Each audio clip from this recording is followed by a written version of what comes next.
Presented by Jack in the Box.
Cruising down the streets in BP, you know where the Miners be. Tune in when the sun goes down, MinerTalk's the word in town. From the Sun Bowl to the lights, we're talking football every night. Win or lose, we're standing tall, El Paso's pride, we've seen it all. MinerTalk, we're keeping it real. Every play, every drill, from the field to the mic, we're all in, ready to strike. El Paso nights, the stars so bright. MinerTalk's got the spotlight. Orange and blue, we never stall. Talking Miners standing tall. Franklin Mountains in the back, with the Miners on the attack. We break it down every snap, with every fan we bridge the gap. The Rio Grande that flows so wide, MinerTalk's our city's pride. From the low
It's open all day, every day. So me, as a guy who works overnight, I'm there a lot. So what I usually get, I'll get everyone to get what I get is I'll go for the Jack's Munchie meal. You get the double, the double cheeseburger, and then you get two double tacos. So you get a cheeseburger, 4 tacos, and that's about $9.50, guys. Jack in the Box is the place to be. I am a huge fan, and I go there a lot when I work overnight. I love it, man. Hey, with 15 locations, they're open 24/7 here in El Paso and in Las Cruces. Big shout out to Jack in the Box. The perfect spot before and after every game. I might be going after this game. So let's talk about it. It's the big one here. Miners lose in big fashion, 40-7. I predicted 42-10, Zay. I was close. I'm going to pat myself on the back just a little bit. I took the under on total points. I did not believe in anything on the total point side for UTEP football. And this is just me. I came up with 13.5 for I don't know what reason, man. I don't know why I came up with 13.5, but that was the mark I put them on, and I didn't. They didn't hit that mark, man. I was disappointed the fact that they couldn't score more points. There were some bright moments today. I get it. It is Big Ten Nebraska. But at one point, I think everybody who's a UTEP fan, everybody who covers this team as a media member, they were wondering, what if UTEP did the impossible and actually shocked the world and upset Nebraska here? And you know what? It was a tie game, 7-7 at one point. People were real interested if UTEP could mount a victory. But no, Nebraska is just too good of a team. They would not let this happen. Yeah, you know, honestly, we were all there, right? Cam Thomas catches that big-time touchdown, and I'm thinking in my head, it's not impossible. It's not impossible, and I think UTEP gets a stop after that, and I'm thinking, hey, this can happen, but I mean, Nebraska's just bigger, faster, stronger, so, not going to take too much away from this one, but there are some things that stuck out to me that, definitely want to see get fixed. I want to see a lot of things get fixed on this team. By the way, third member of MinerTalk, Sal Montes, will be joining us soon. And we're so excited to always have Sal join us. He's finishing up the post-game show. The other thing about that, too, guys, we just heard from Sal Montes that they've taken a while. The game was over about 20 minutes ago, 30 minutes ago, and they still haven't heard from head coach Scotty Walden. Maybe they've heard from him right now, but he's taking his time with the team in the locker room, really wanting to talk with them and break things down with the group. Yeah, I mean, after a loss like this, first game ever, I'm wondering what he could be saying. I'm wondering what he said pregame. I'm wondering, how Scotty motivates his players and how are they going to deal with adversity. And this is adversity. When you lose by this much, first game ever, this is adversity. So we're already seeing, how, the Scotty Walden-led team is going to face stuff like that. We're really back for UTEP football when we've got Twitter arguments in our mentions. Dude, I'm looking at it right now, and I'm like trying to read some tweets that are coming our way. No. It's Joe Chacon, UTEP Mineto, and Pinky who are fighting in our mentions right now. We can't even have a talk about this game or even get some fans' takeaways right now because of all this, drama, I should say. But let's peel this one back. Let's start from the top, and let's go off and what happened here in the first half. Let's kind of go in chronological order. To start out of the gate, Nebraska put together a 12-play, 72-yard touchdown drive. That one was, it was just, they marched down the field. They showed UTEP what they could do. And they went all the way downfield, scored a touchdown. They were up 7-0 right away. UTEP goes 3-and-out right away on their side. No yards on that drive. Then Nebraska, they drive it all the way to the UTEP 37. I think they wanted to make a statement there, guys. It was a fourth down play. They end up turning it over on downs. Big credit to Corey Chapman. Back-to-back plays. He came up big on defense for the Miners there. He had a key stop on third down, which set up a fourth down decision for Nebraska. They went for it, and they didn't get it. So for this UTEP team, being able to stop them inside their own territory, I thought that was really strong. Credit Corey Chapman, man. He played a great game here, Zay. He finished off with 10 tackles. Dorian Hopkins finished off with 16 total tackles. But, talking about one of the UTEP Spur players, which is kind of like that hybrid nickel position, big shout out to Corey Chapman for those stops. Yeah, I mean, he was everywhere around the field, and it was satisfying to watch. There was a lot of kind of swing passes, little dink and dive passes, in the flats, and I would just see Corey Chapman gets the ball so quick. His pursuit is unmatched, and he's going to be a problem. He's going to be a problem for Conference USA offenses. So then UTEP gets the ball on the next possession. Alberto, I blinked and they scored. It was Skylar Locklear hooking up with Cam Thomas. Zay gets the win out of the first touchdown score. I can't believe one of us actually got it right. But Alberto, that drive lasted 3 plays, less than a minute. A 63-yard drive, swift for the Miners, scoring that touchdown. Yeah, they were definitely fast, and that's kind of what they promised us, right, at the beginning of the season, and there they definitely delivered, and that got everyone really excited, right? It is, if you go to Twitter or X, and you're going to see a lot of people comment about, oh, well, for that one quarter, we were everything we wanted to be, and I think it's still really early to make comments like that. I think that this Nebraska team that UTEP played is extremely oversized compared to the UTEP team, and that played a big card in the effect of the game in the third and fourth quarter, and I think that's why we saw it kind of slip out in their hands in those quarters. So, okay, well, let's peel it back, because this drive, we're just starting on this drive right here. That one went fast. That drive was a quick drive right there for UTEP scoring it. And I got to give a lot of credit to quarterback Skylar Locklear on that pass. I mean, it was a beautiful throw. I don't know, I tried to go back and really look at all the throws that he had out there. I tried to really dissect Cade McConnell's throws as well, which we'll get to in here in just a second. I think fans are really wondering, well, do we learn anything? Do we have a quarterback right now? Is there a quarterback that you can look at for the rest of the season that you could rely on? My short answer is no, and I'll give you my longer answer later. But Skylar Locklear, he was really, I mean, he started off the game 5 for 5, and that fourth completion was to Cam Thomas on that 38-yard touchdown. Right before that, he had Trey Goodman on a 12-yard outplay that I thought was really nice too. So the Miners were able to get that touchdown at that point in the game. And again, for this UTEP team, having that 38-yard touchdown catapulted them. It gave a lot of Miner fans hope, Zay, that they would actually, hey, maybe stand or fare well in this matchup right here. Yeah, I mean, it was such a quick drive. I mean, I was trying to make food, and I couldn't even make the food because I would blink and they're already another play in. So it was just, it was nice to see that at least for one drive, we got what we were promised. It's a quick, fast-paced offense that's going to take the shots. It's going to be explosive. And Locklear looked good for a good chunk of that, I say a good chunk of the first quarter. Going to the second quarter, it's a completely different story. But for that first quarter, he didn't look rattled. He looked calm and collected, and that's nice to see. Going back to the Cornhuskers, they get the ball after turning the ball over on downs, after allowing that quick touchdown by the Miners, and they go 3 and out. So then UTEP fans are thinking, wow, this team can actually maybe do it.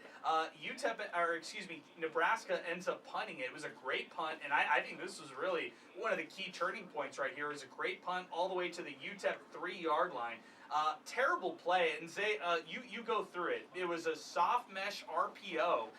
It just took too long to develop that play. It was a 1st and 10 play, shotgun formation, backed up in your own end zone, and you're just taking too long to get that play developed. And it's a safety. Nebraska forces the safety right there. They go up 9-7, and momentum swings back Nebraska's way after that play. Yeah, I think there was a fumble, right? I think it was the fumble that put him down there. You're right. No. You're exactly right on that. Nebraska ends up after this one. I said a punt, but they drove all the way to, inside the UTEP 40-yard line. They actually go all the way to the red zone, and then the very next play, it was a run play, strip, and then it was that turnover right there. Credit in this one right here, I'm looking at it right here, I think it was Dorian Hopkins who fell on it, and it was Landon Hullaby who forced that fumble. Thanks for correcting me there, Zay. But that was a big one right there because UTEP, they did not force the punt on that one. On the flip side, it was a fumble, and the Miners picked up the ball at the 3-yard line. That's where they started it right there, and I think that's where everything swung. I mean, going back to that play, it was a RPO play that just didn't develop fast enough. Javon Jackson stuffed in the backfield, and a safety as a result. Yeah, that play call was really frustrating to me. If you're gonna call something like that, like the play-by said, I mean the color said, right? It's a slow developing, it's a slow mesh RPO, and you're doing that in your end zone, right? When the whole game, at least up to that point, I mean, Nebraska was already dominating the offensive line. They were getting behind the line of scrimmage really quickly. So, it confused me. It was a very risky play, and it obviously did not work out well. UTEP gets that, Nebraska tackles, I think it was Javon Jackson in the end zone, and all your momentum, just like that, it's quickly erased, and UTEP never got it back. I'm with you. Going back to the safety, as we just kind of outlined, it was really the turning point of this game because the safety rattled, I think, UTEP a little bit. Cade McConnell goes in on the next series, and we're going to sound like we're just defenders of Cade in this scenario right here because he interned here, because he's a friend of the program and stuff like that. But I gave a lot of credit there to Skylar Locklear. I mean, that nice pass that he had for that touchdown was promising. I think they just switched to Cade at this point. People thought, oh, they just benched Skylar Locklear. No. If you followed UTEP's reporting, if you followed Scotty Walden, what he said to start off the season, or start off the year, in the weekly press conference this season, or this past week, he was talking about how he wanted to play both quarterbacks. I mean, it was going to be both Skylar and Cade getting some action in this matchup right here. So the fact that Cade goes in, it wasn't to bench Skylar. Let's just clear the air right there. And then Cade puts together a drive where he's kind of moving the ball a little bit. They go 30 yards, and then a slant play. The intended receiver was Ashton Nickelberry. He stops on the route, and it's an easy interception. I talked to people out at the District West where we were having our MinerTalk watch party, and people were like, oh, he shouldn't have thrown that. It was right there. It was right there. And then he gets an earful on the sideline, and I understand. I mean, you can't make a mistake like that when you're driving the ball and you cross the opponent's 50. I understand that. You've got to be better about the decision-making. But at the same time, throw some of the blame on the receiver there for just stopping on the route, Zay. That's just my thought. Did you see that, the same thing I did, or did you see something different? I definitely saw him stop on the route, but I think the biggest issue I had with, everything with Cade and Skylar, that whole debacle, is, they put in Cade at such a awkward time. It was an awkward time. It felt like he wasn't set up for success. It threw off the rhythm because, hey, outside of the safety, Locklear had that offense going. He had it going. I feel like there was a better time that you could have inserted Cade into the game that would have both set Cade up for success and the team up for success. I don't think that was a good time. I feel like it threw the rhythm off, and maybe that's why, the receiver stops his route. Maybe they just weren't in rhythm. They didn't feel it complete, That's a good way of looking at it. Alberto, I'll bring you in on this too, because I thought that was a really good way of kind of assessing the situation. I didn't think of it that way, but I see with Cade, you're saying more situational, that you didn't like the fact that he was thrown in right there. Alberto, we got a question that came in on Twitter and X. What happened if Cade McConnell didn't go in after the safety? Do you think things would have been different for the Miners if Skylar Locklear just rolled it out after that drive? UTEP's down 9-7. Do you think Locklear could have put together another touchdown drive after that, or what are your thoughts? Yeah, in my opinion, look, the safety killed the momentum that UTEP had on offense. So to me, in my opinion, it does make sense to put Cade in there and see what he has. But unfortunately, we can't play the what-if game with Skylar Locklear, and had he not exited that game, I don't know. I don't think we would have won, that's for sure, right? Had Skylar kept playing, I'm not saying we would have won. We would have just seen Cade a little later, and that would have kind of changed the outcome of the game. I don't think in a major way. We still see a large defeat here by UTEP, in my opinion. But I think the idea makes sense to me, right? They back you all the way up. They score a safety on you. You're not able to get anything going on offense. Get your other guy out there, see what he can do. What I'll kind of play off of what Zay said, though, is I kind of remind you guys, neither one of these guys, neither Cade or Skylar, have all the reps or a majority of the first team reps with any of these guys, right? So maybe their familiarity with one another isn't as high as you might want it to be. Okay, let's go to Twitter next. We've got a couple different posts coming in off of this right here. Chad McLean said this one right here. We shouldn't be down by this much. This was when the Miners were down, I think, 16-7 or 23-7. A few bad plays and a few good plays were made. Defense a little tired. Offense needs to do more to help the defense out. This came in from Trey Pullitz. Number 9 is our starter. McConnell is not better. I'm sorry, Miner fans. This is from Miner in Wisconsin. Preventing that last Nebraska touchdown was crucial. Our team was not good enough yet to take on a good Nebraska team. Oh well, there's always next week. Tristan Pence, by the way, big shout out to the Pence family who joined us out there out at the district. Love seeing them. Not a good second quarter. Nebraska's O-line dominated the half. When Coach Walden made the quarterback change, it was apparent that the Miner coaches are using this game to evaluate their team. Let's hope the Miners can make it respectable in the second half. This coming in from Pinky from earlier in the game. Actually, let's go to Joe Chacon. This one was him.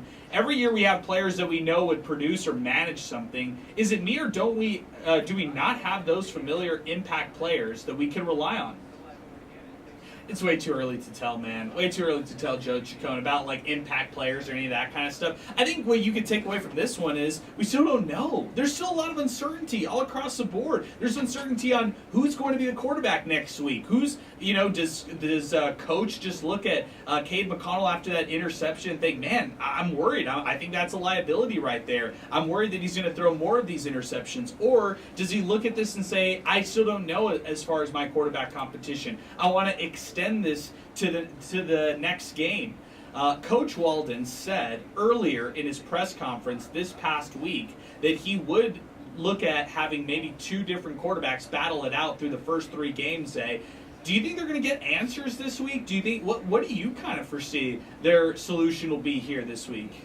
Yeah, I think hopefully for both UTEP and the fans that we do get answers, that we have at least somebody for that Southern Utah game that you can say, hey, this is going to be our quarterback. But, the truth is, probably won't. Probably going to go through this whole debacle again as to who's going to start, who's going to play most of the game. And it just really goes back to this. In the offseason, I'm still kind of salty about it.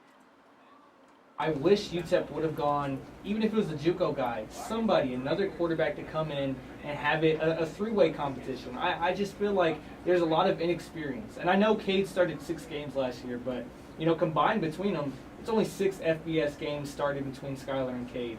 It's not a lot, and I just would have liked to see them go after maybe a proven veteran guy in the portal or in JUCO. I'll also say this, as far as the quarterback competition, I wouldn't be surprised if they, if just at the bottom line, at the end of the day, the coaching staff just says, Locklear is more of what we look for to run our offense. Does that make sense? Like, they can't run that offense around Cade, just knowing his, and credit to Cade. Cade had a couple runs today where I was thinking, man, he lived up to what he had told us, that he's got the wheels. He had 2 rushes for 12 yards. That was, he just got the chance to do it twice. But in the limited times that he did, we got to see what he could do. Skylar Locklear is fast, though. Let's not sugarcoat him. He had 4 rushes for 20 yards. He had a sack today as well. But, he had a rush for 11 yards for a first down on a 3rd and 11 play. I thought Skylar played a pretty nice game, all things considered. Now, as far as throwing the ball, I don't know if he gave UTEP enough of what he needed. As far as does UTEP have the right quarterbacks moving forward in order to win, I don't know the answer yet. And should they have gotten somebody in the transfer portal throughout the offseason? Maybe you could have made that argument, but at the same time, would they have landed a guy like Shea Smith, who they have a lot of hope for in the future, if they had if they brought somebody in through the transfer portal? I don't know the answer to that right there. And I would think that, they probably thought that Skylar Locklear would have been the guy here to be QB1, and I think the competition was a little closer. That's why those reps were evenly distributed. And I think that's why we have so much uncertainty and still a lot of question marks on this team. I think you're going to get a lot of varying opinions. I think people are going to say, no, you don't get it. Skylar Locklear is QB1. He should be the quarterback. Did you see that touchdown pass? And I would say, yeah, I did. But did you see, he went 11 for 17. Some of those other throws weren't on target. And some of the other passes that he had were on target. So he's kind of like this guy who gives you a little bit of both. He kind of gives you a little bit of excitement and flash, but then a little bit of that experience shows sometimes, Zay. And you saw that by a lot of the penalties that happened. There were a lot of false starts. They had some miscues offensively with things like that, and maybe it starts up front on the offensive line, but sometimes it is your quarterback, and sometimes it is the crowd too. Yeah, he looked a little rattled in some of these, and especially in situations where he's the one having to make that decision, where he's the one having to see whether he wants to give it to the running back, whether he wants to pass it, or he wants to keep it himself. And you can kind of see he looks a little rattled. He doesn't look comfortable in those situations. And in a matter of seconds, you have these big 6'5", 300-pound linemen bearing down on you or your running back, and it just didn't look right on some of those plays. Now, granted, some of those plays did look right, and it looked like he belonged in that system. So I just want to see a more clear answer, a more clear, something against Southern Utah.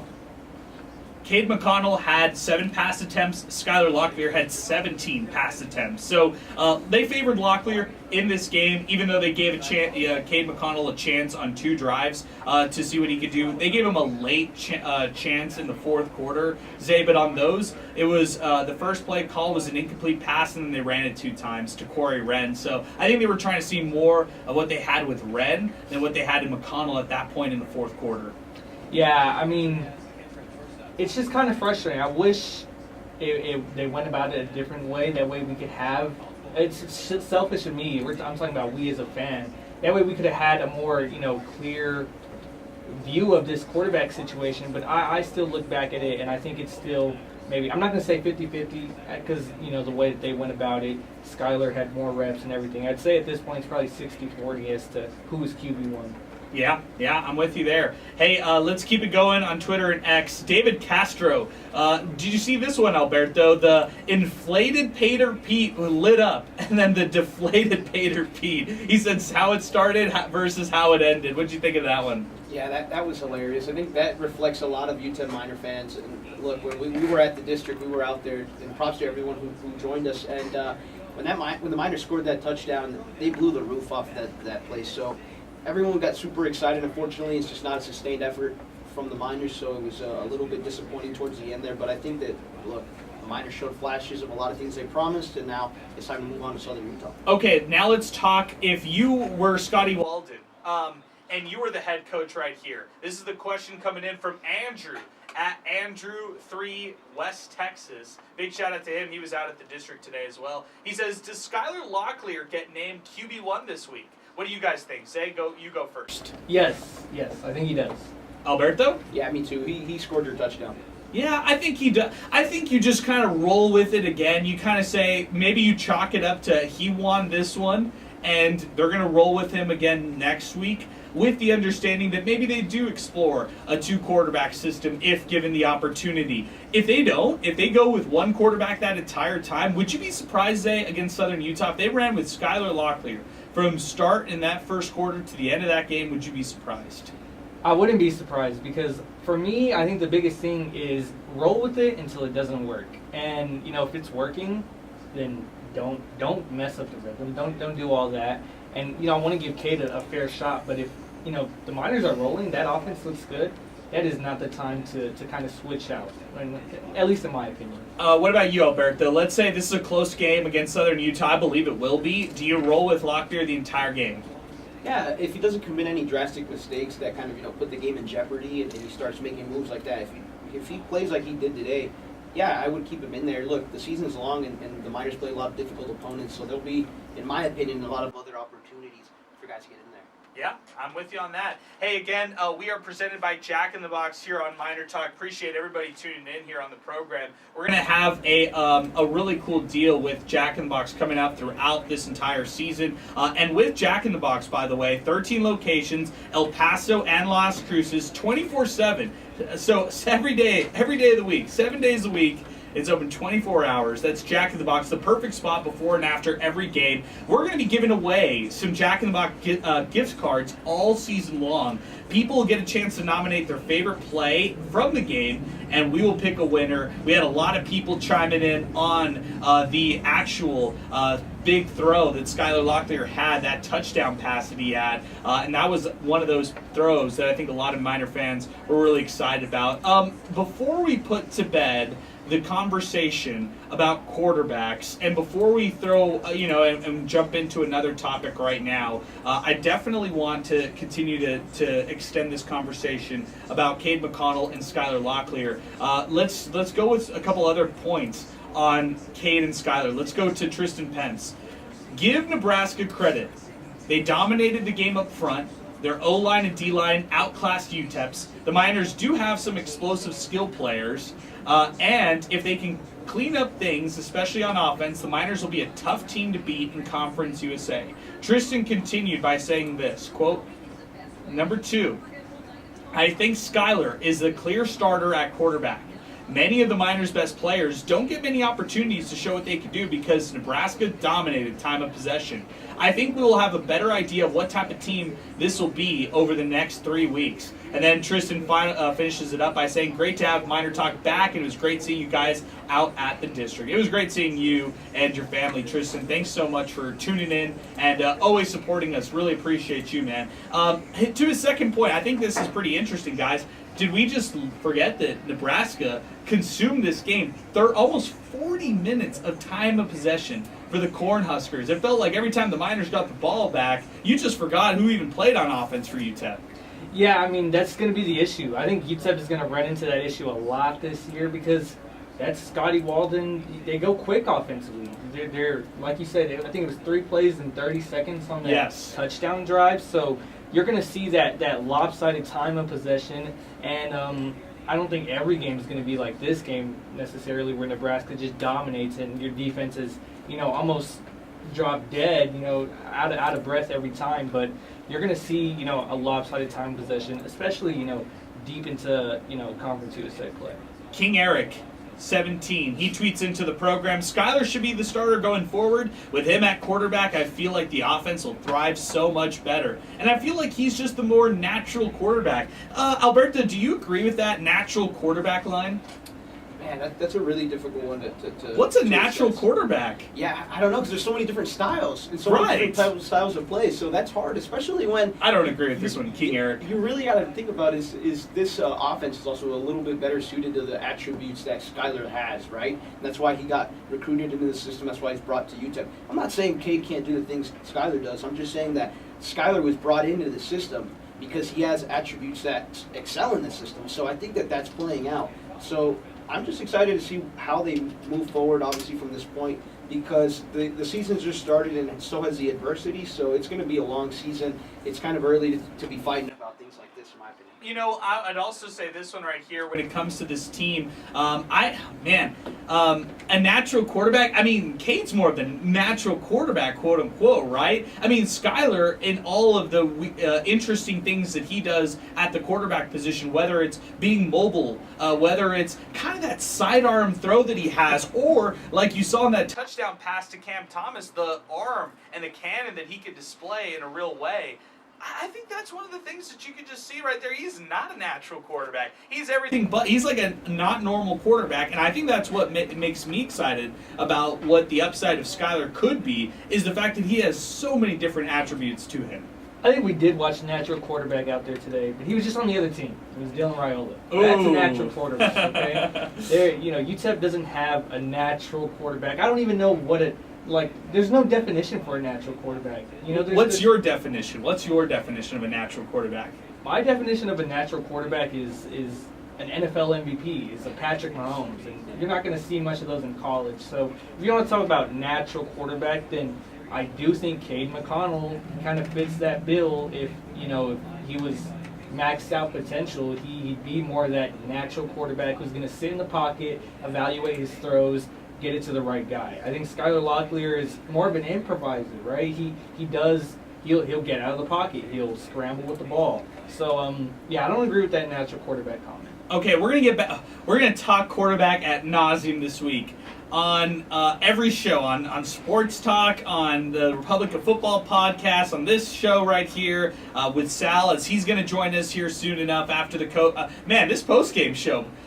I thought that the bumper at 6 p.m. was a stretch right there, but man, this post-game show has gone a while right there. So I wonder if Scotty Walden ended up joining the team out there, the broadcast team, or if he ended up staying with the group. And I'm talking about UTEP's roster, just to talk with them a little bit longer in the locker room. I wonder what happened. So I'm anxious to hear from Sal. I want to hear what Coach Walden said and everything. But let's talk some other storylines for now. And by the way, before we do that, I want to give a big shout out to Chris out at Inspo Lens. We are currently live on Inspo Lens, on Facebook Live, on YouTube Live as well. So this is so cool. This is a new segment, a new thing that we're going to bring to MinerTalk this entire year.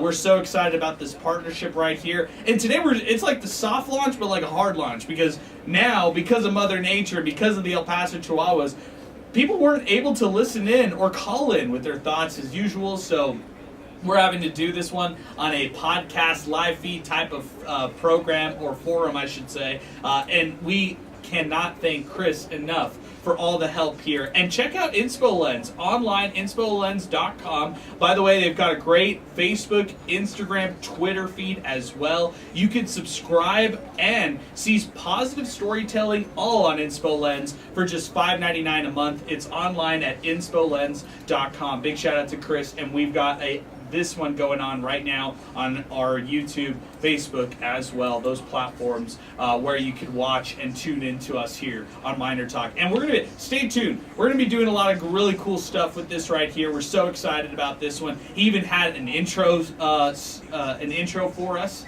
He had awesome things when it comes to ideas in this setup. I mean, we're right now in our 600 ESPN El Paso studios, but I feel like we're in like the KTSM or our news partners KVIA studios right now, which is so cool. So big shout out to you, Chris. Thank you so much for hanging around and doing this great job here for us today. And I appreciate our listeners and our followers that are chiming in and tuning in on Facebook and YouTube. Let's keep it moving right now as we roll through this one. Let's go back to Twitter and X. This is coming in from our very own Yin Yang Samurai. And I say our very own because he's a friend of the program. But he sends us the UTEP Bud Light can. Alberto, have you drank UTEP Bud Light can yet? I have not. I've not gotten my hands on the UTEP Me neither, Bud Light man. cans. Don't they only sell them in like 30 racks? I think so, and I'm not Yeah. a Bud Light guy, And so I'm not a 30 rack guy either. Okay. So Yeah, that's fair a lot. enough. Yeah, I'm in the same boat as you. This is coming in from JT. Best of luck to UTEP fans. You're in good hands. Oh man, there's a lot of. Hey, Zay, you're the Twitter guy among us all. What are your thoughts on all this? What do we even call it? Beef between UTEP fans and Nebraska fans over this past week? You know, I'm more focused on Sam Houston beef. It's like 20 times more entertaining. This Nebraska beef, it's gonna die out next week. You know, you're gonna have Nebraska fans saying, "You guys did so good. Like we're actually fans of you now." Versus Sam Houston, I mean, they're gonna keep talking on Twitter, and I'm more invested in that beef. So Okay. I like the beef. I like what you're saying right there. Let's move over to this one right here. This is Pooh Bear. Don't give up. Next week, that Pater Pete inflatable miner needs to be propped back up. Hashtag Go Miners. Hashtag picks up. This is coming in from ShoeFan12. Not a horrible start. Hopefully the Miners offense can get it together as the season goes along. I see a lot of potential on this team, and I love the coach's energy. Looking forward to the season. That's coming in from ShoeFan12.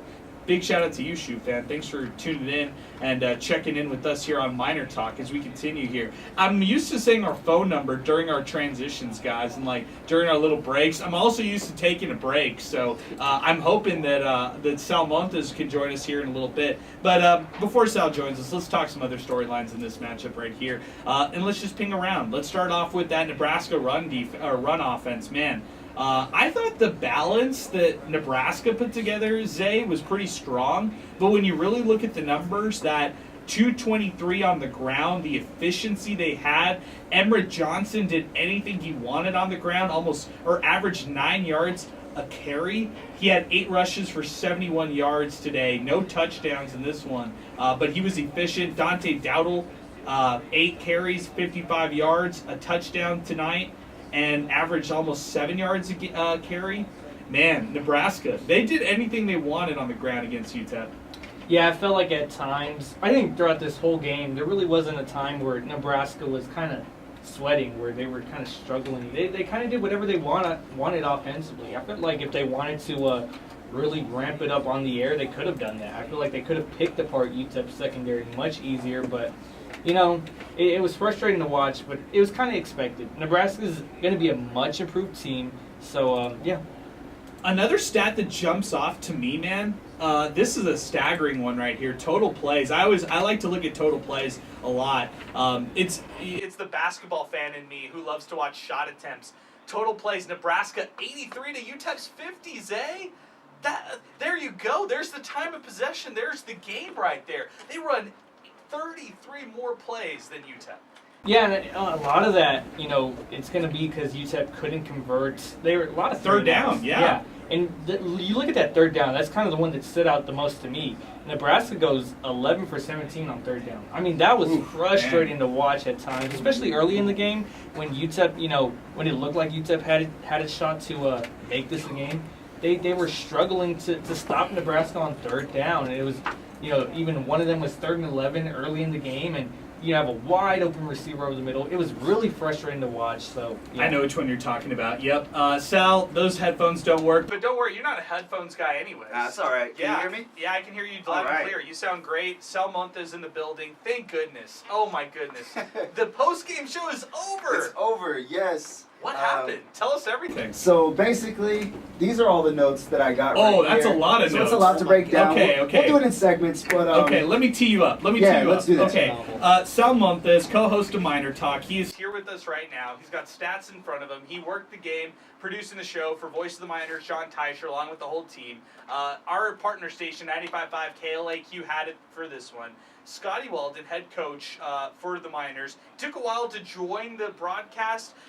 We were kind of speculating here on the live podcast that he was taking his time talking to the team in the locker room. Sal, are we on this? Are we kind of in the right ballpark here? So kind of. I believe, I don't know the order, so to speak, but I think it was the team and then the TV crew. Maybe vice versa. I don't know, but part of it was the TV crew. Okay, that's fair enough. So there's just a lot going on. I mean, hey, you can think about just how long this game was, guys. Yeah. I mean, national TV games. Alberto, could we get UTEP off these? I mean, I know we're talking about giving this athletics program more exposure, but man, the nationally televised games just last forever.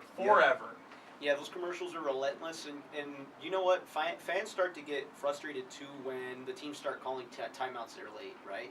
That's really frustrating, especially when the game is so far out of reach for the Miners, and either UTEP or Nebraska's calling timeouts in that fourth quarter. You're like, oh, for the love of God, let this be over. But yeah, it was a hard day out there today in Nebraska.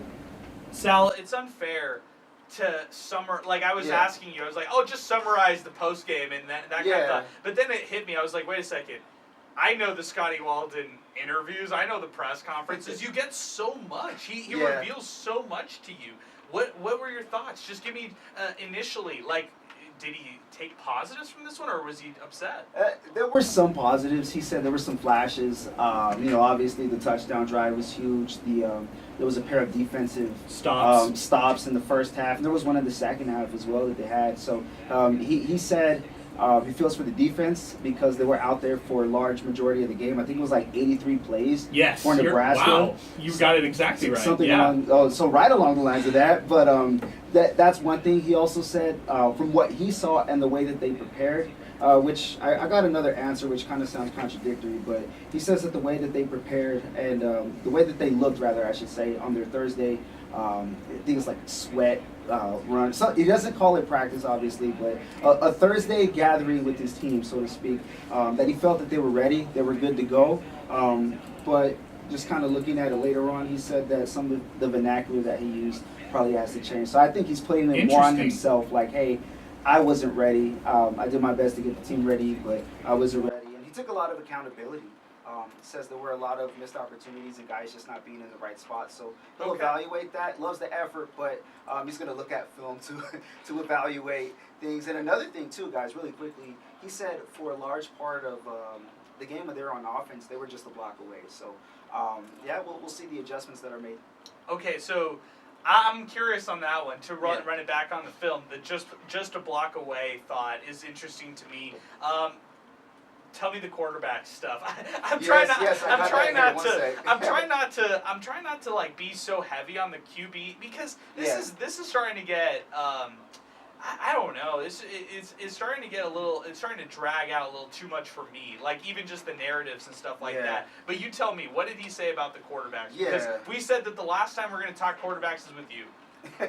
So he says as far as the quarterback play, he said the decision making was solid at both positions.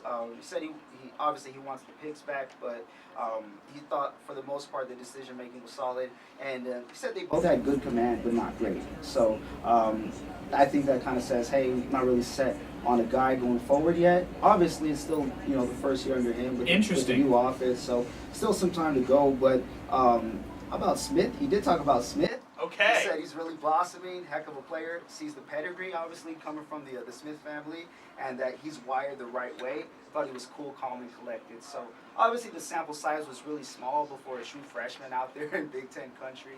I mean, you saw me run into the studio. I don't know if you got it, like, behind the scenes. I was like, Smith completion, and I had to run back. But I got to be honest, Adrian didn't really give much other than that. Okay, that's fair. I think that's probably it. Now, preparation on Southern Utah, that's what UTEP is looking at next week. We'll save that for the end of our podcast here on the show today. But Sal, you give me your thoughts, because we've talked at nauseum and talked at length about the quarterbacks. We had different different opinions on like what they should do as far as should they name a starter? Does Skyler automatically get the starting job just because he had the touchdown drive? Where are you at right now, personally, with the quarterbacks? I wouldn't base it off of results. And the reason let me say this. I wouldn't base it off of the results of today's game. I think that's what I mean better. And the reason why I say that is it's a game against Nebraska at their house. I think for a game like this, you're going to get up and, I hate to sound cliche, but you're going to do your best. This is a game that you got to get up for. And when the dust kind of settles, the smoke clears and you're midway through conference play, that's when you kind of know the team that you have. So obviously don't wait too long, right? But fortunately they do start a conference game before they finish all of their non-conference. So probably early, let's say first quarter of the conference, I think we'll know for sure because the sample size will be much larger against opponents who are equal your counterpart or just a couple notches above. Yeah, it should be interesting because you and I are kind of in the same boat as that. I just don't know if we know yet. Yeah. I just think that we're still kind of going through uncertainty, and I'm curious to see how this week goes for what the discourse is, what his thoughts are after evaluating film. I think he was, based on your responses right there, Sal, he puts a lot of the blame on him, and I think that might be his style. When they lose, he's just going to say, hey, blame me, blame me, blame me, and then he'll go back, assess film, and then you'll hear a clear picture on what his thoughts were on who was good and who maybe struggled in this game, so could be interesting. And something to note too, right? Good or bad, or I should say, I don't want to mix it up. I don't want to say good or bad there, but he's going to take accountability whenever things are going to go bad. And then if it turns out that, hey, we actually were in the wrong, we missed the block here. What I'm referring to is kind of the being upset with the officials, which is kind of interesting. I clipped it. He mentioned something about how he was disappointed with the officials in the second half. He's not sure what they were trying to do. As far as Nebraska goes, them being aggressive, trying to pad the stats and going for it on fourth, that's why they won. It wasn't the officials. So if you're upset with the officials, but then it's not why they lost, you know what I mean? Kind Interesting. of contradictory there. But he did say he told his defensive backs to play aggressive. And in the second half, he didn't want to let the wide receivers run free. He told them, I don't care if you get PI, be aggressive. So the accountability is right there. Like, hey, I was upset, but I told our guys to go out there. So he's going to check the film to see, like, hey, I'm owning up right now. Even if I'm wrong, I'm still going up to it. But was it actual PI or not? Yeah, and I think those, it's so interesting because A.J. Adams got called on 2 different pass interference penalties. And I was like, this is so uncharacteristic of A.J. Adams. I actually can't even remember A.J. Adams ever having a pass interference penalty called on him ever, say. And he cuts 2 in the same drive. Yeah, I mean, the guy literally practices with boxing gloves. That way he doesn't, grab receivers in practice. So I didn't know that. That's great. I was shocked too, but I saw a tweet, and it kind of makes more sense. It says, Scotty Walden is heated and just called a timeout to continue his spirited discussions with the officials after that last pass interference call. And I was like, wow. So I guess no lies told there with the whole pass interference debacle and the A.J. Adams debacle. Very true. So he's going to be so involved as a coach. I don't think UTEP's ever had this before, ever. Like in the history, and this is the first time we've seen it. You're so involved in the game. You're controlling so much. And that's why the process is so important for this offense. And we're talking about so much with the offense, but the process of how they do things offensively is so important. Defensively, high risk, but high reward. They were able to force a turnover today, and that's an example right there of it, Zay. Yeah, I mean, we didn't see this with Dana Dillon. We didn't see, he basically told A.J. Adams, like, hey, just do it. They're going to call you for it, but just do it. Just be physical. Be physical. And I like that. I like that out of a coach. I like that aggressiveness, kind of. And you need that aggressiveness when you're coaching at this level. You're not going to get wins over big-time schools. And obviously, UTEP was nowhere close to beating Nebraska today. But deep down, when games matter, you're not going to get those big-time wins over, I'd say, more talented schools unless you're aggressive. And so, high risk, high reward, like you said. Alberto. Look, I think this city wants a team that's a hard, physical hitting defense. So I think that it makes sense, what Scotty Walden's doing and the approach he's taking to this. So, I don't know. I expect the defense to kind of be a super physical and maybe not PI heavy, but they're going to look to hit people in the mouth and catch them off guard, especially early. So, I'm not surprised. I was just the one position group that I was disappointed in defensively is the D line. I get it. Look, this is Nebraska. This is supposed to be A really strong offensive line. I get all of that. This is Big Ten country. This is on the road. This is the first game. All those things. I get it. But this was the D line that brought back so much of production from last year. Sione Tonga'ua, Tavita Tafuna. You just name it. It's all of these guys that are on the defensive line. Katie Johnson, Devin Goree, who was named a starter today, which was interesting in my eyes. But you go down the list. This D line is strong, but I just felt like when they needed to close in and they had opportunities, whether it was sacks or whether it was just adding more pressure to the quarterback or stuffing runs. I felt like it was tough. They were maybe a little bit more reactive, and I think on the film they'll understand how they could be a little bit more aggressive. And it makes you remember, guys, cannot take Tyrese Knight for granted. He just, he stuffed all those runs. Those runs that we saw where you just saw a little bit of a hole, he would close that gap right away last year. That's where you don't take him for granted. Yeah, and he wasn't a true position player, so to speak, because he's an area player. Put him in that spot, and he's pretty much going to lock you down. So that's what I love about Tyrese Knight, and looking forward to seeing what he can do next Sunday. Yeah. Me too. I can't believe you're saying that, but yeah. All right, so Hawks versus Rams. Tyrese Knight gets the game-winning, game-sealing interception. Tyrese Knight jersey gets bought, or do you already have it on him? Underneath your Rams jersey, you take off the Rams jersey. Ooh, I love both scenarios. I think I'll go with the second. I actually should get. I can't. I hate the Seahawks. I can't. I think out of all the group, this is all right. Not to get off topic, but for all the NFL group out there, Cowing's still my guy. Like, I got teased today by somebody, I think it was Paul Casadas or something like that on Twitter, who's like, I bet Jacob Cowing is there watching and rooting for the Miners at the district. And I was just laughing to myself, like, am I the Jacob Cowing? But I love Cowing, man. And I loved him When he was here at UTEP, those 2 years, people don't realize that we're all conference caliber seasons for Cowing. All right, now we're getting off topic here, guys. All right, let's bring it back. Let's bring it back here. Dorian Hopkins, speaking of linebackers, 16 total tackles for him. He led the Miners, 6 solo tackles, so he helps out with a ton of assists, 10 assisted tackles. He had a tackle for loss. He also had a fumble recovery. He was everything that is advertised. They were high on Dorian Hopkins. He ends up getting the start, and he delivers.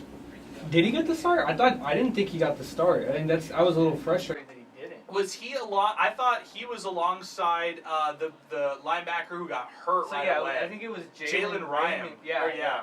And that's right. Did he? No, it was Trey Dunson who got the start. Okay. And I was frustrated because throughout this whole offseason, I really didn't hear anything about Dorian Hopkins. He was a 5-year player at Tulsa who was really productive, and I was kind of like, where's he at? Like, did he leave the team? Like, I was really high on this guy, and he comes in, and he was everywhere today. I'm really high on this guy. I think he can be a big-time, really productive player for UTEP. And, I'm glad he got his opportunity today. I also like Nate Diamond's performance. 5 tackles in this one at the linebacker spot. I thought he was hard-hitting. He really was a promising player throughout the offseason, stuff like that. So, yeah, I was a big fan of Nate Diamond today and his performance as far as linebackers go. Let's talk some other stats that just stood out to us, guys, and some other ones that were out there.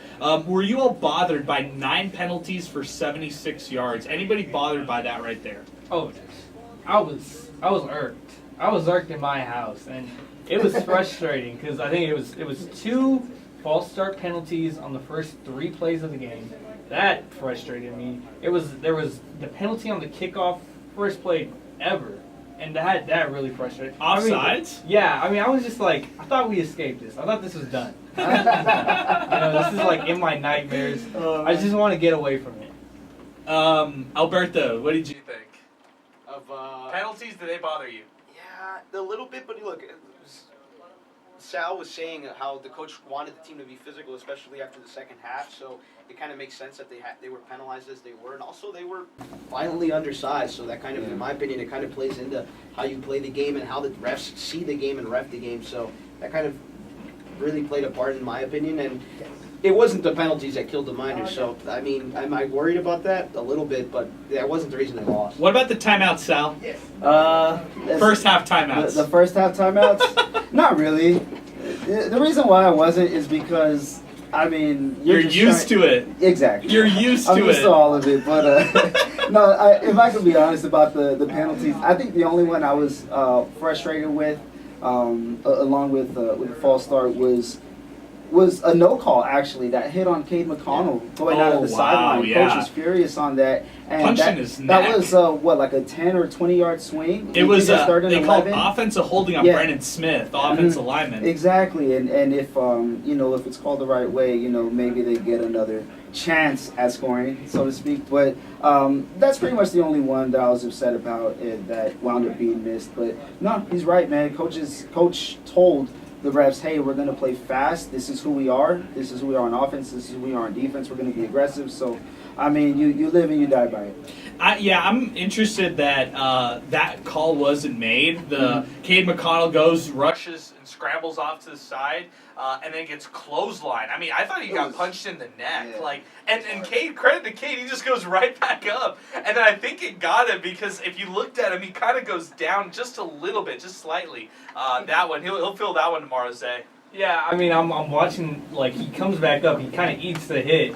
I think he, dropped the ball. Or he did something happen. I think he did go down. He had to kind of catch himself because he was, kind of whoa. Whoa, okay. Yeah, did that just happen? And no call? Yeah, no call was crazy, but, back to the timeouts. Because I need to say something about the timeouts. I need, I almost said the game out on the timeouts.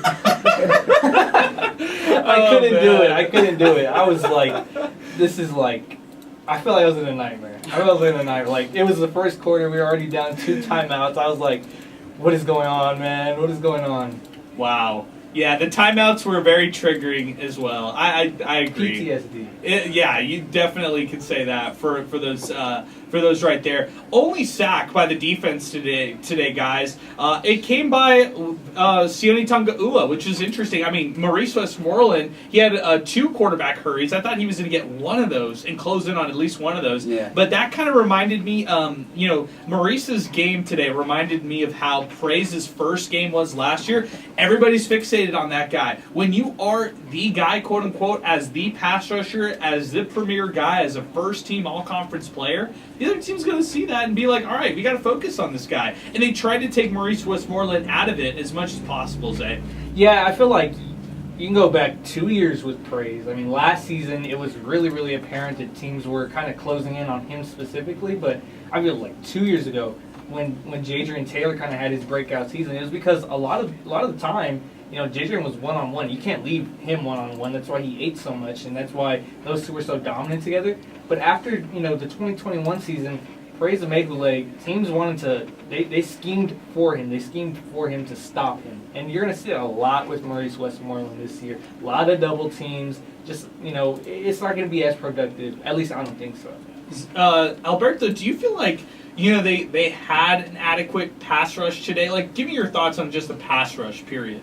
No, I think that really, really hurt the Miners today. Look, they weren't able to create any pressure on Raiola, and that really hurt him. He just did what he wanted, and he did kind of look like Mahomes out there. He had a bunch of different arm slots and did a bunch of nice things on the Miners, and that was frustrating. And then on the other side of the ball, they couldn't protect their quarterback. Didn't give him enough time to throw the ball or get through his read. So it was extremely difficult.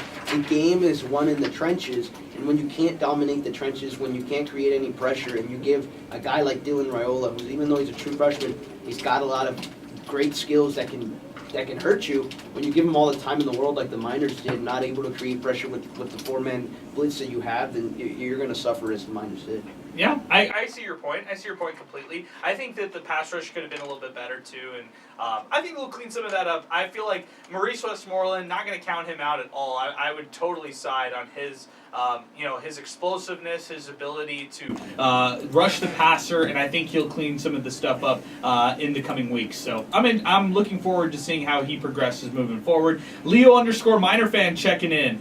Picks up to you all for coming through for us. It's only one game against a formidable opponent under a new coach at a program like UTEP. Let's see how things unfold as the years progress. This coming in from Joe Chacon.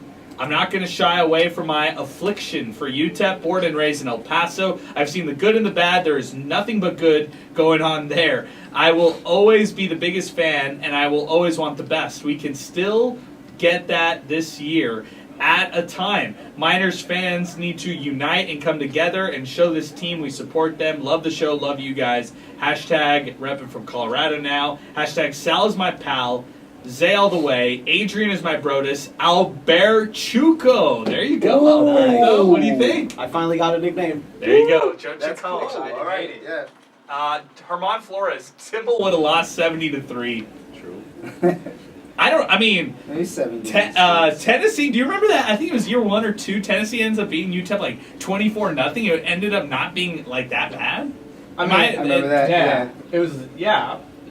The second half at least Yeah, just went like wasn't- simulated. It was just punt, punt, punt, punt. I mean, honestly, like, maybe Dimmel, you know, at the end of the first half, it'd be 7-7.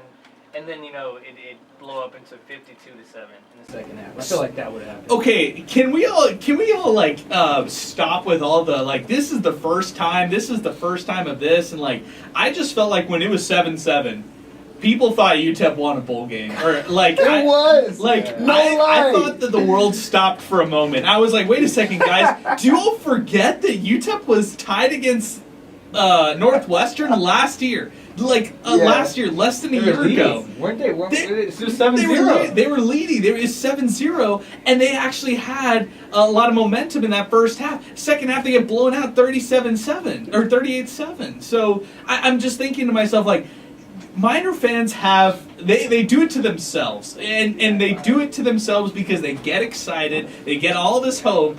And then, you know, you just set yourself up for this kind of failure that you already know. Sal, it was like the national championship. Do you know why that is? It's because it reminds me of that commercial. I forgot what provider, or maybe it's a food commercial or an insurance commercial. He throws a fish rod. He's like, gotta be quicker than that, right? It's like you're right within the reach. And let me tell you why people felt the way they felt, because I'm speaking from experience. So here we go. UTEP forces a turnover on downs. They score 3 plays later, then they force a punt. Yes, and Right? you think they're gonna win at that? Let's Everybody go. thinks they're gonna win at that point. 3 plays later, at least they burn 1 minute and 27 seconds off the clock. They punt. However, what happens after that? They get the fumble, and then everything else after that, as we say, When they get that goes fumble, downhill. I think everybody's thinking, wait a second. They actually go. They like. I was like, I stack want up Ohio with this State. team. Who the hell is Nebraska? We got Ohio State. Man. Are you happy? times. Are you happy you got first touchdown right, Zay? Cam Thomas. Oh my gosh, man! I mean, give me my money, man! Give me my money! Like, come on! Like, oh man, I wish I was 21 because I would have put the whole paycheck. Would have put the whole house. Like, I was, Cam Thomas first Cam TD. I drafted him. I have a college football fantasy. I drafted him in like the 4th round. I was like, nobody can get this guy, because I know for a fact it was a feeling. I knew it was gonna happen. You know what say? though? That was a good pick. Obviously, right? I forgot who I chose. I think I chose Julius Zenwa. Yeah, who didn't play today? I know, man. He was hurt. It's like you gotta go big or go home. Yeah, so you it's all bigger. good. But, No, you went with the big prop. But with Thomas though, the playmaking ability is there. He's extremely quick. He's elusive, and to see him on special teams as well, or defense. I'm sorry, to see him on defense is going to be huge because Coach Walden is trying to make plays on offense, defense, and obviously defense there. So to put your playmakers in position is going to be huge. And he said that a lot in his post game. He's like, I got to put guys in better spots. And I think one of the ones he got right was putting Cam Thomas out there pretty much all over the field. Speaking of special teams, or like you said, Sal. Defense. Adam Jacklin, 6 punts, 235, 39.2 for his average, along a 41. He's like hitting 38s pretty much consistently. I don't know, how do we feel about that, guys? Are we okay with this kind of stuff? Adam Jacklin, North Texas transfer, replacing Josh Sloan at the punting position.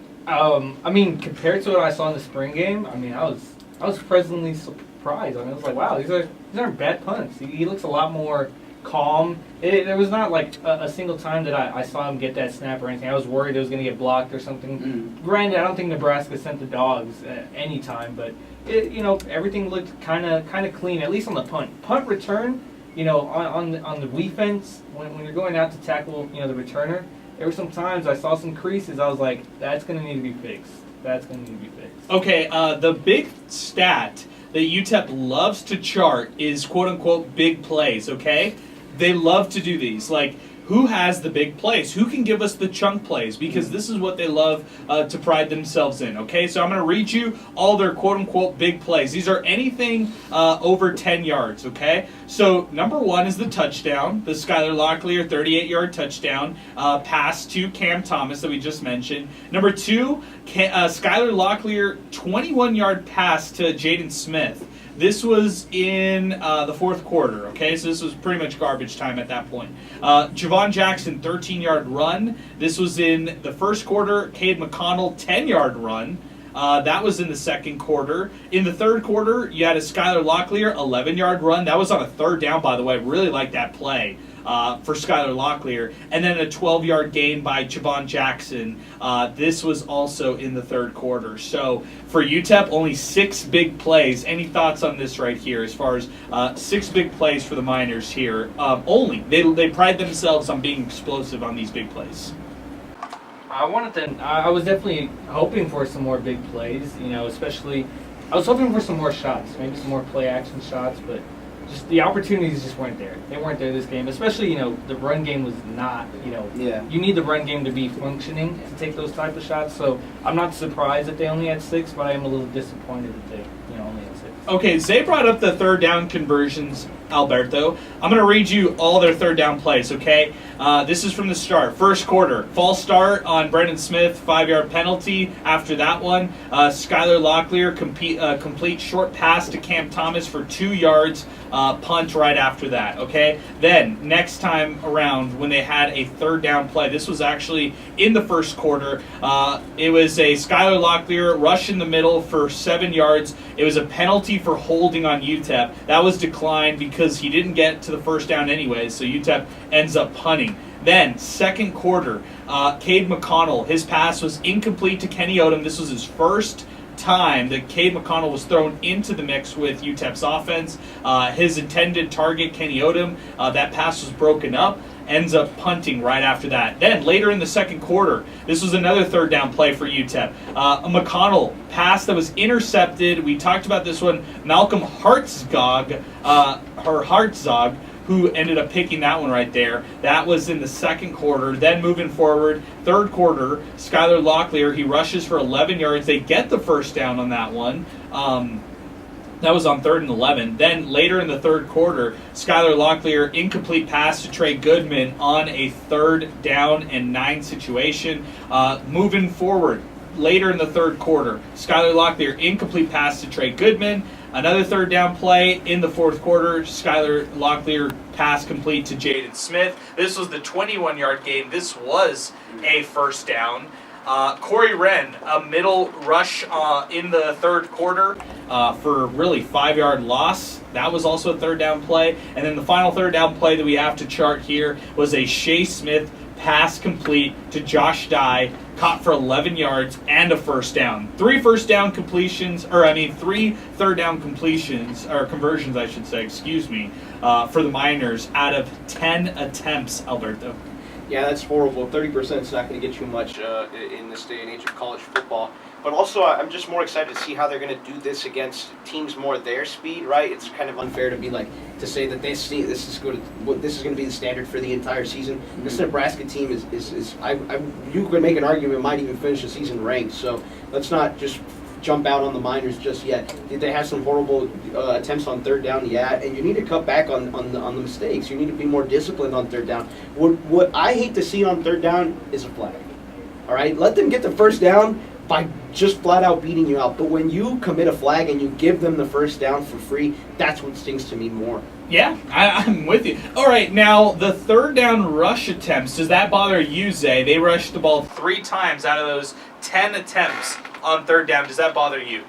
A little bit, just because, there was, like I said it before, but there was virtually no run game, no continuity in the run game. Maybe you're going to get maybe 4 or 5 yards on one run, but the rest of them, they just look stuffed. That offensive line got dominated today, especially in the run game. I'm very disappointed in that position, especially, but that just based on how the game was going, and maybe in another game I wouldn't mind third down rush attempts, but in this game specifically, I didn't like it. Sal, we talked a lot about what the distribution would be like today. There were 26 pass attempts to 24 rush attempts, almost 50-50, right down the middle. Almost 50-50 for this UTEP team. Yeah, interesting, but I think it's hard to kind of take away just from this game. And the reason why I say that, obviously it's week 1, it's against Nebraska. When you're taking on teams like Louisiana Tech, went up against Liberty, Kennesaw State, for example. When it counts. That's exactly when it counts. So what Coach Walden said in the post game as well, he said the season's not defined on one game. Doesn't care if they lost 40-7, or if they won 40-7, it wouldn't have mattered. The season's not going to be defined in this one. So he's just going to evaluate it and kind of move forward. But yeah, that's interesting. It didn't feel like it was more passes than runs, just because of the defensive line by Nebraska just getting to wherever they wanted to at will. They didn't have to make second efforts on plays. It was there on the first one. And with UTEP, when they were on defense, they may have been in position to make a play, but the adjustment was made right away by Nebraska. Whether they wanted to step to the side or throw it a fancy, whatever the case was, they were a step ahead. So Nebraska was just the better team. That's why it's hard for me to kind of take away much from it. Yeah, the 20. You said it best. As far as the 26 pass attempts, didn't feel like 26 pass attempts. It really didn't. It felt like Alberto. They had these 26 pass attempts, but it felt like they were running the ball a lot. Yeah, they were overwhelmingly running the ball, and what made it felt like that, right? And you know what made it feel like that is the unsuccessful running of the ball. So yeah. It's like Zay kind of really touched on all three of the topics, and it's like it's beautiful when he said them all three, because it's like full circle. It's like we failed to dominate in the trenches, and for that reason we failed to establish the run, and for that reason we failed to establish a play action pass, and that's like it's reflected here in the stats. So it's like next home game, or next game in general, especially against a hard opponent, is we have to establish the run, because from that, in my opinion, the offense kind of really grows. Well, especially against like a Southern Utah, right? Yeah. I mean, you got to establish the offensive line and the line of scrimmage in that kind of game. All right, let's talk other storylines that you guys are interested in this one, and then we'll start to put a bow on this one. We've already been on almost for an hour and a half, so we'll start to get to Southern Utah here in just a little bit. Zay, give me another storyline that you took away from this matchup. Yeah, I want to talk about the freshman playing, because you guys told me it was 2, right? And I was already excited, but I went back and looked at participation. I think it's 4 or 5. Wow. And a lot of them are in the trenches. I think Kyron Duhan, that's one that I know did play. I see. Wow. Nico Taylor played. Jalen Jones played. Shea Smith played. So, I mean, they weren't afraid to throw the freshman out there. I think Duhan was the one who played the most. I saw him on a couple of snaps today, and he looks good. He's only 6'1", 250, but as a freshman being 6'1", 250, I mean, this guy, we can see him for the next 2-3 years. He might be a mainstay on that defensive line. Kyron Duhan, freshman defensive line, wears 33. Keep an eye out, folks. I like that, Zay. Yeah, good eye right there. I didn't even know that he actually played that much, and now I'm looking at it. He played it looks like almost the whole second half. Only had a tackle, right? But it's more about that, wow, just the fact that a freshman's out there for the Miners in this kind of game. I totally am with you on that. Ekro Taylor gets a little bit of action in this matchup, too. Just looking at some of the other names right here that we've been hearing a lot about. Jaime Guerrero checks into this matchup as well. I really like Joshua Dye throughout all the spring practices and stuff like that, so I was happy to see him get a carry and also get a catch as well in this matchup too. So yeah, there we go. Sal, any other takeaways? What do you think of the helmets? What do you think of the blue out for UTEP? So, you know what? If I had to rate it, I'm gonna rate it like a 4. Wow! I think it's innovative. And Zay is agreeing. It's innovative in the sense of like, hey, it's something new. I guess that's an oxymoron, but you know what I mean. It's like it's something they haven't done before. But what irks me is the number font does not match the number font on the jersey. That is ridiculously horrendous, man. I don't get it. Not only that, but the numbers are just orange. There's no outline.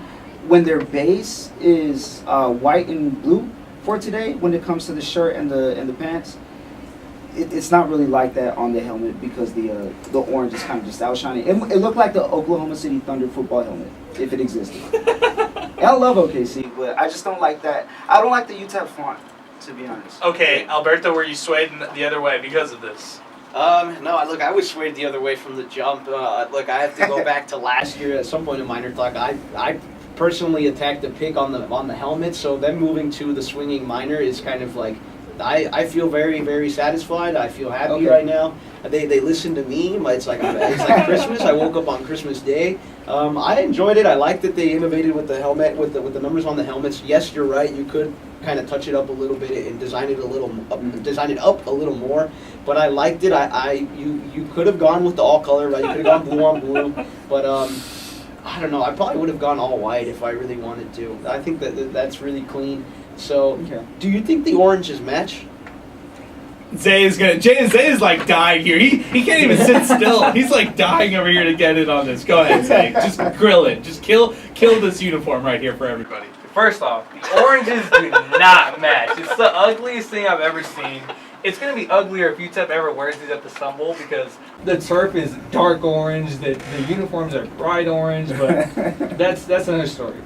The swinging pickaxe, it's cool. It's a great idea. It's so small, and you could tell, like, it's so obvious it's a sticker. It looks so ugly. You can't even tell what it is when you're watching TV. You're like, what is that little, like, low-quality little dude on their helmet? Like, you can't even tell. It's a pixelated version of Pete, and the numbers. Like, what are we doing? Zay's like, Come on. Zay can't take this. This poor blue helmet. It gets a new decal every year. Last year they had the clear ones. Do you guys remember the clear decal? Yes. The Just ugliest throw those thing away. ever. Throw those You know away. what? Get new blue helmets, please. That should be get new blue helmets. The material of them, they look so ugly. They look so like this is the JV team of Horizon High School. Wow. Oh, man. Wow. I'm on one today with these uniforms. Like I had to get it. I had to get it out. Sal, anything else on the uniform? Just to put a bow on it. So I like the icy whites. I do agree. If they went with the white helmet, it would have been nice. I love the white helmet with just the UTEP logo, not even the pickaxe, just UTEP as UTEP.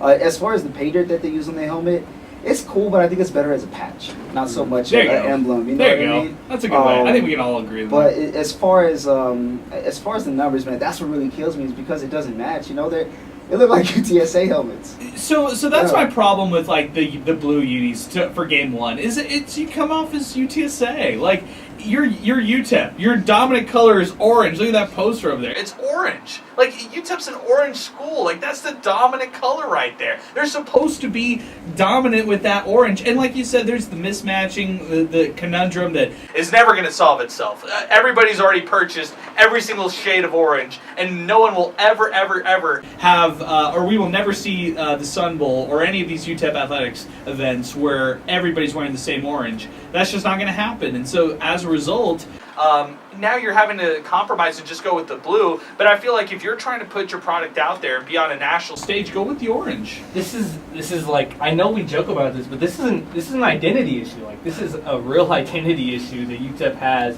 This is the 1:30 slot on Fox. This is the second time in 3 years you've had this, and I mean, if you're watching this game, you don't know who's playing. I could have said, hey, if I don't watch college football, I was like, is that UTSA or is that UTEP, right? You really can't tell. You really couldn't tell. I would have loved just to see the all white. It looks classier. It looks cleaner. Or the orange. I didn't like the blue. Okay, that'll do it for it. Sorry to our listeners who hate uniform talk because we hear you at times. This one coming in from Leo_Miner fans.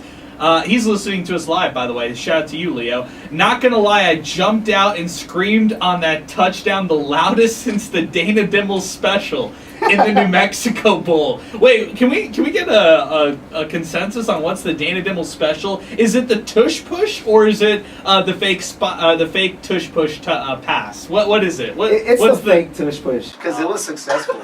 No, it's the calling a timeout when your team's getting blown out in the fourth quarter and everyone wants to get out of there. It's calling timeout when you Yes. come back from the half. Yes. It's called timeout on the first play of the game. Ugh. That's what it is. I can't one up any of you guys. You guys Or is one it up all of everybody. the above? Wow. All right. I think so now I guess it's guys. I think it's time to turn the page. I think we have to look to next week. It's Southern Utah coming to town. We don't really take anything From that Southern Utah game because they were playing against one of the best teams in the country. Utah defeated them 49-0 this past Thursday. They have a quarterback in Jackson Berry. He went 6 for 11, 54 yards, an interception. They have a running back named Lampston who had 6 rushes for 44 yards. No one's going to do anything against this Utah team, just knowing how stout they are defensively. But what is Southern Utah? Who is this team going to be? That's my biggest question, Zay. What do you know on paper about this group right here who's 0-1 after their first loss to an FBS team?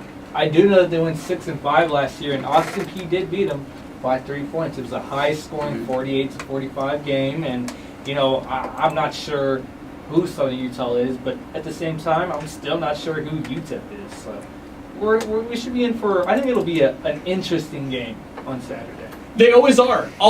Do we want to do the list? Do we want to go back in time and start to do all the UTEP FCS games? Because everybody just assumes, since they're FBS or FCS, UTEP should lose. Sal, we've done this roller coaster before, and I guess it's time to do it again. We have to remind all our listeners about the challenges UTEP has had in recent years against FCS teams. So let's start off with the loss. Northern Arizona was the first loss. It was a 30-10 loss at home to start off the Dana Dimmel era. Where were you when UTEP lost 30-10 against NAU, Sal? How about that one right there? Do you remember that one? I think I was here.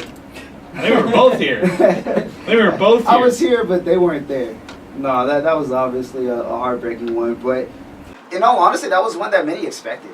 I think if we're so, being too. honest. It was heartbreaking because UTEP can give Northern Arizona a chance, and they didn't even give them a chance. Northern Arizona came in and just stomped all over the field. So that was the disappointing fashion. And then from that point, it kind of catapulted into maybe if they can compete, then they might come out, in the final 4 or 5 possessions, which is exactly what's happened. After that. Then the next year, they go up against Houston Baptist. Bailey Zappi was on their team. It was a back-and-forth game, and UTEP had to get a Gavin Beckley field goal to win that one 36-34. Feel free to jump in at any time, guys, on any of these games, if any of these stand out to you. Going over to the pandemic-shortened season, UTEP played 2 FCS teams that year. First one, Stephen F. Austin, they beat them by 10, 24-14. If you remember that game, it was closer than that score indicates, and that was only a 10-point game, but UTEP had to hold off Stephen F. Austin. In fact, Stephen F. Austin, they were only trailing. It was 17-14 at the half, and UTEP had to use a late touchdown in that game to actually separate themselves and win that one. Then Abilene Christian, who almost beat UTEP in that game. It was the Miners who ended up winning 17-13. That was in 2020. Going over to 2021, in that season right there, and by the way, in the pandemic-shortened season, I did not count Louisiana Monroe, nor will I count Bethune-Cookman. Should I count Bethune-Cookman, Zay? Should I? All right, I will. 38-28 is what UTEP, their final score was against Bethune-Cookman in 2021. That's the season where the Miners went to a bowl game. They went 7-6. Going over to 2022, in this season, they didn't play anybody out of the FCS ranks. And then last year, we know that they played Incarnate Word, and we know that game was a lot closer than it probably should have been. They used a strong running game to separate themselves in the end, but the Miners won 28-14, and at the half it was tied 14-14. So they are no stranger to adversity against FCS opponents, and Scotty Walden should take note going into next week's game. Yeah, he should, but I feel like I have a little bit more confidence in Scotty Walden against an FCS squad, simply because he's been in the FCS. He has success against FCS teams. I think he knows what it takes to beat an FCS school. So I'm a little bit more confident for Southern Utah than I was against Incarnate Word last year. I think that's what I'll say. Yeah. Oh, not me, not at all. Last year was supposed to be a bowl win season. Last year I thought they were going to blow out Incarnate Word. No way. This year I'm skeptical. I'm not. I think they win, but I'm nervous. Just count me in the conversation for nervous. If we are talking about a 38-7 victory for the Miners against Southern Utah next week, no problem. I'll eat my words. No problem. But I think this one gets a little closer than people think. Yes. I've seen this team. I've seen this team. I'm worried. This is a new team. I know this. No, you're right. I've seen this program. This is awesome. Okay. All right. Give me the defense, Sal, because you seem Yeah. pretty high on the fact that UTEP's going to win this next weekend pretty easily. Coach Walden didn't sound too excited, obviously, after the loss against Nebraska. Basically said they have a Sunday flush or something like that, where they flush it all out and then get ready. He's pissed, man. He wants to get this win at home. It's also a team that he took on last year, as they mentioned, 48-45. But we also got to be looking at this as well for guys who were on Austin Peay who come to UTEP. They're like, hey, we quote unquote upgraded, so to speak, and they want to go out there and repeat that success in a larger fashion. We're talking about Goodman, Jackson, Cam Thomas, who only had 4 carries for 22 yards and only 4 catches for 33 yards. He's way better than that from what we saw today. I think it's going to go off, man. There's guys who I think had unfinished business. And how about this? Fun fact, as I'm looking at the stats, guess who caught 2 passes and 13 yards in that game against Southern Utah for Austin Peay? Who? Hatib Lyles. Wow, Yeah. nice one. Good one. Good little nugget right there. Parkland's finest. I love it. Good stuff right there. All right, guys. I think we're starting Starting to wind things down. Let's get some final thoughts from everybody here. My final thoughts are this. I still don't know a lot about this team. I still don't know a lot about what's going to happen here in the near future for UTEP football. Don't know what's going to happen with the quarterback, although my prediction is early that they're going to take and roll with Skylar Locklear here as a starter for next week based on what happened today. But I don't feel like we have much certainty after this one. I think the one certainty that we know know is I like the DBs, I like the linebackers, the D-line needs to improve, and moving forward, this offense can be as fast and can be as advertised as they've been claiming they've been. So I'm interested to see what they could do at home in front of their home crowd.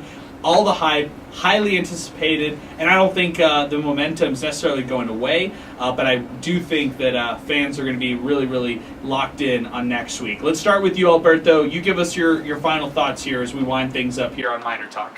I'm just going to kind of reiterate some of the stuff you said. It's a huge game next week. I think it's going to be 30. I know it's going to be 30,000 people plus. And if they replay that touchdown pass every night of the week, they can add a couple another thousand.